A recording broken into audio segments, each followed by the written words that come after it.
You've got to understand your economic model when you're scaling, and your economic model is a lot more than just your simple financial accounting statements. Accounting was invented 500 years ago, and most of the time it works pretty well.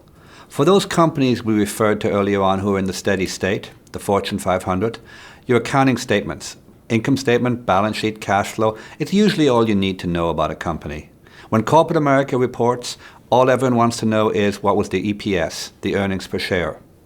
Equally, at the other end of the spectrum, a raw startup with no revenue, the accounts are pretty simple.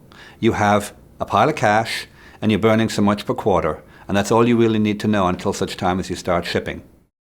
When companies are scaling, however, it's a lot more complex, and it gets complex really quickly. A typical scenario is a company goes from $1 million in revenue, losing, say, $2 million year one, to $10 million in revenue, losing $5 million in year two. Is this good or bad? Well, revenue has gone up a lot, but operating expenses have gone up, and you ended up with a bigger loss than before. If all you look at is your accounting statements, and if the purpose of business is to increase profits and minimize losses, you could credibly argue that you've actually destroyed value. However, if you understand your economic model, you can make an argument maybe you haven't. Raises another question. If it's okay, because you're building value, to go from 1 million to 10 million by losing 5, is it okay to go from 1 to 10 million losing 10 or 20? The question we're trying to answer is, when are we creating economic value despite the losses, and when are we just simply losing money? The job of accounting is to be able to answer that question and be able to explain it to the rest of the management team. Sometimes a very simple way to answer this question is just to talk about the revenue growth. A typical business has substantial fixed costs, but provided it has a high gross margin product, then logically at some point revenue growth will produce enough margin to cover the operating losses and become profitable. Equally, a company that has low revenue growth and is losing money is almost certainly doomed. So it's not unreasonable to say that a first-pass proxy for how well are you doing despite the losses is to cite the revenue growth. However, it's not enough. The metric of revenue growth doesn't answer the question, how much extra can you spend in terms of increased operating expenses for that extra revenue growth? To answer that question, you have to dive deeper into the economic model.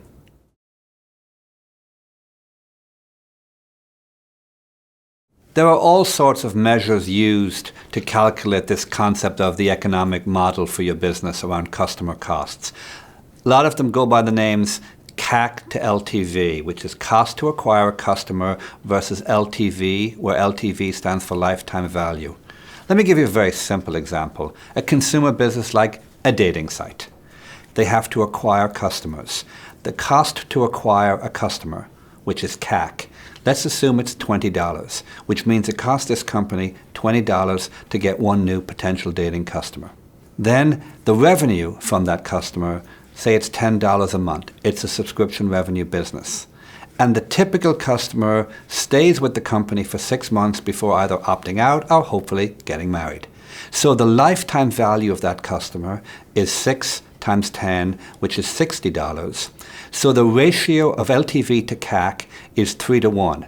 This is a very good business. This is a very good, healthy ratio. So the economic model of this company is very strong. It can invest more capital at $20 a unit to attract more customers and ultimately generate $40 of profit per customer, which can then cover the fixed costs associated with the business. This is a very typical example of this CAC to LTV concept. If you're running a restaurant, for example, might be very different than if you're running a subscription business like that dating site, or if you're running a product company selling cars. What you've got to do is understand the bigger picture, which is, first of all, you're trying to encapsulate the relationship between sales and marketing spend, the cost to acquire a new customer, and the overall dollars or gross margin you get from that customer over the lifetime of that customer's relationship with you. There are lots of varieties for that. Just make sure you have the right one for your business.